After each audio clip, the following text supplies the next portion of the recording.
AFI, who always puts out, I think, a really good list. I mean, they've always been kind of, I think, for film buffs, the go-to on the top movies of all time, because they came out years and years ago in the early 2000s or like late 90s.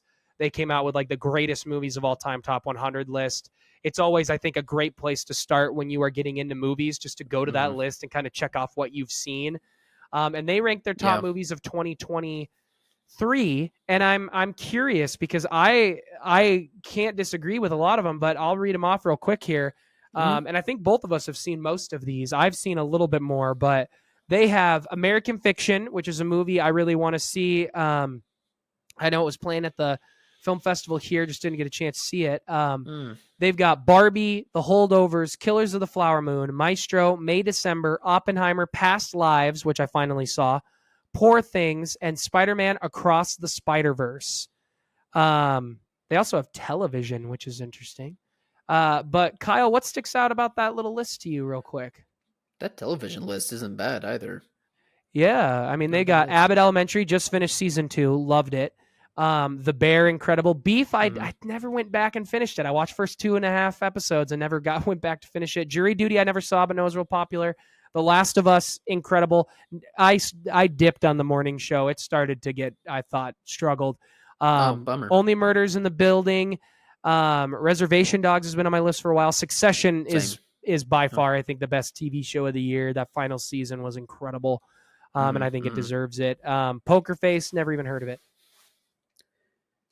Anyway, that's a Ryan Johnson show. It's like a murder mystery show, I think. Really? Did he write it? Yeah, I think he developed it. Oh, I do know what this show is. Yeah, it's got Natasha in it. She's excellent. Created by Ryan Johnson. Interesting. Big fan of him. Big fan. He wrote 3 episodes. He directed 3 episodes. He wrote all 10, assisted writing all 10. Wow. Yeah, all right. I might have to put that on the list. Yeah. Anyway, thoughts on the films? Strong list overall. It almost feels like it has a little bit of a splash of everything.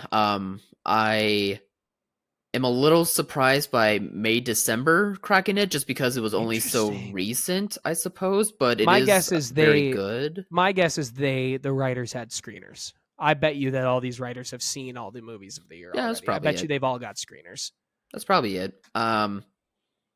Holdovers, like, no one hates Holdovers, so that makes sense. Now, hang on real quick. I think The Holdovers can become a classic Christmas movie. I think it deserves that title. We're sitting here talking about Christmas movies. If people are okay with being sad, then yes.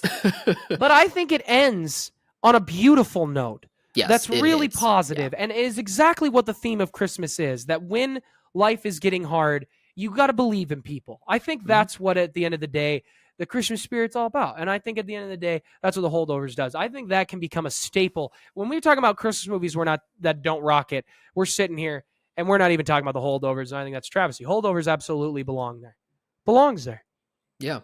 I'm also really happy that Past Lives is on this list. And I feel like it's, even though I know where you're getting at, but I was just a little worried that Past Lives wasn't going to get life when it comes to the awards race, but I'm having a feeling after seeing the list and seeing some of the talks that it's gonna come back in a good way. So, we still need to do a review on it soon, because someone finally got around to watching it. But we're doing it right now. I'm going to talk about it right now. Yeah, how about you take it off? I have not been so entranced by a movie in so long. Yeah, I'm sitting here. I have it at 4.5 stars, and I'm sitting here thinking, did I make a mistake? Is this a 5 out of 5? I thought halfway through the movie, this movie's incredible. I know I have not seen Poor Things. I'm very excited to see it. It is playing at one of the Film Society theaters here, hoping to maybe try and make a run into the city to go see it earlier than not. But I know everybody's talking about Emma Stone, but knowing how the Academy works, I would be shocked if Past Lives, the actors, get nominated. But I'm telling you right now, Greta Lee and Tio Yo, I'm sitting here going, these are the best performances I've maybe have seen in the last 2 decades. They were incredible. The subtlety that they do in this movie is something I'm watching this movie and I am talking out loud at the screen. I'm sitting there going, no, don't. What are you doing? Go for him. Get your boy. What are you doing? It made me fall in love with these characters. It made me feel there's no villain in the movie. It's just, it is one of the most breathtaking movies I've seen in a long time. I hate, just like you hate with Breaking Bad, that we were late to the party on those because I wanted to be first in line at this party. I wanted to be first. I know I'm saying you with Breaking Bad, like you with Breaking Bad, okay. me with Past Lives. I wish I was first in line at that party. I freaking loved this movie. It is a competitive year. This year is going to be one of the best years in movie history. It's competing with 94. It's, I think, already better than 2019, which was the last real great year I think we've had in movies. I think this movie has been in freaking credible. I can't handle how much I loved Past Lives. I agree with you. I'm glad the Academy or people just are remembering it overall. Yeah. Man, it's been a week for me with movies. May, December, obviously, go check out our review on that. I have different feelings, but still ended up really enjoying the movie overall. But like, I went from May, December to like Maestro, then straight to Past Lives, like in like 4 days. Like, and you throw Godzilla -1 in there too. Like, what an absolute trip. We've been in the theater so much. I'm loving it. December has that effect, you know, like all of It the does. heavy hitters really come to play. I wish it wasn't like This that, year but that's just the way it works. This year especially, though. No, I got like a list of 6 movies I still need to finish before December. Yeah. Just hopefully well, not even have December. Before December, the end of it, because you and I got to film that video before the new year ends. So we're time's running out. I was going to bring that up to you at the end of the video when we can sit down and film our top of the year. So yeah. Anyway, for me with Past Lives, I echo exactly what you're saying. It's a very subtle yet powerful portrayal of beautiful love, loss, timing itself wrong in ways you wish it hadn't, but yet just acceptance. going through acceptance, going through moving on, and I just think it was an incredible watch. I just echo pretty much what you say about the movie. People should really give this one a shot if they haven't watched it yet, but just terrific performances. I thought the script was pretty impressive considering it's a story about love that is, again, like just not traditional in like how people tell love stories. It's love at the wrong time. Right, maybe right person, but definitely wrong time. And to be honest, situation. So I think it's just well crafted. I think it's just a relatable film. I think most people, not everybody, but I think most people can probably go, you know, at one point in my life, maybe I had somebody that was in that Past Lives kind of vein. Like, would it have worked if we were in different circumstances? And I think it just, it's beautifully crafted. I told Kyle that I wanted to buy the movie because we've been both kind of on the physical media game right now, especially right now. And I ended up not doing that. And now I'm going to buy it. I'm going to buy it immediately. I just rented it for a couple bucks just because it was convenient the night we wanted to watch it. And now when I go to the store next, for the few stores that still have DVDs, I've seen it there. If it's still there, I'm going to snag it. I'm going to order it because I think the movie's brilliant. But Kyle, are any movies on this real quick on the AFI list that you think are not on their top 10 that you think maybe should have been at least maybe, you know, could compete in here? Not necessarily that anything needs to be taken off. Yes, let me what's look. missing here? Let me look at my Letterbox. Let me look at the movies I've seen this year, to see if anything jogs my memory.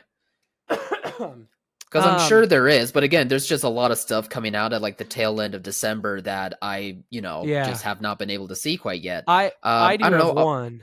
I have one now too. I think Priscilla could have made an argument, perhaps. Sure. What's yours? It might just be recency bias, but I think The Boy and the Heron deserves to be on this list. Oh. I've seen a lot of critics say that they are not loving it. It doesn't feel Miyazaki in the way that Spirited Away does, in the way that Princess Mononoke does. I'm going to be completely honest with the audience right here. With Miyazaki, I have been lacking on some of his older things. There's a handful of stuff I've never seen. I've seen Spirited Away a Oh, million times. I've seen Princess Mononoke a million times. And to be honest, those were really it. Outside of that, those two and Ponyo. I've seen Ponyo a bunch. mm-hmm. There's a dozen I had never seen before. And part of the reason is every year I try to make it a point to go to the Ghibli Fest and to see those movies for the first time in the theater. I try to make it a point. And and every year I feel like I end up getting to just see Spirited Away again. And I don't go to the other ones. And this year I changed that a little bit. I saw My Neighbor Totoro in the theater for the first time, which was brilliant. I loved it. But when we rewatched Princess Mononoke 2 weeks ago, I have made it a point to try to catch up. I tried to watch a bunch. I watched and I've seen Howl's a bunch. I have seen Howl's a bunch. I love Howl's. But I saw Castle in the Sky for the first time the other day. I saw The Wind Rises, which is his most recent movie before The Boy and the Heron, which is a decade ago, came out in 2013. Wow. Which was right when I was getting into movies in the way that, I am now with you. Yeah. So I think I just barely missed the cutoff, but I saw that. And I think people are comparing The Wind Rises. I get that argument more than I do this. This felt like Miyazaki's own love letter to himself in the most brilliant way. There are elements of every one of his movies in this. And now I've seen almost all of them. There's only about 2 I haven't seen. And Nice. I've even seen clips of like IGN who have been like moments in The Boy and the Heron that remind us of other Miyazaki movies. And they were all the moments when I was watching the movie that I was like, oh yeah, I got that feeling. I was like, this seems like this is from Spirited Away. And it felt like a love letter to himself. It might be his last movie. He's old. He's very, very old. Obviously, we want him to live a long and happy life. But I want to see. He's 82 years old. He's actually not as old as I thought he was, which is wild. But I thought he was more closer hitting the 90s. But well, there's always that weird fear with the media. They do that to George R. R. Martin too, and it is ridiculous. But he is cranking out bangers. I think The Boy and the Heron is beautiful, and I'll tell you right now, I saw the dub. I'm sure a bunch of people are screaming at their team. You wanted to see the dub. I wanted to see that live action voice cast, and I will see it in the sub. But I'll tell you right now, Robert Pattinson, holy moly. I went in confused. I was like, I'm pretty sure he's voicing this character. And then at the end of the movie, I was like, who did he voice? And the credits roll up, and I was like, oh, because the whole movie, I was like, where's his voice? Where's his voice? That's Robert Pattinson? Move over. Like, all the people, why are you even going with anybody other than Robert Pattinson? This is his first ever voice work role, and he knocked it out of the park. Out of the park. Kyle, That's go awesome. in when you see the movie this week. Go in. Do you know who he voices? No, I have Don't no look idea it up. who voices who. Don't look it up. Don't Alright. look it up. Don't find any Alright. videos. Go in and try and figure out who it is. It's brilliant.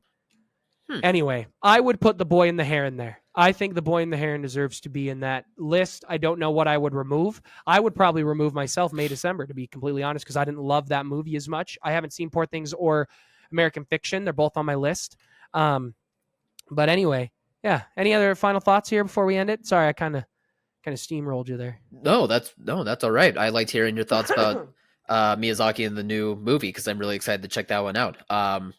Yeah, and in terms of the AFI list, I think it's a pretty strong list.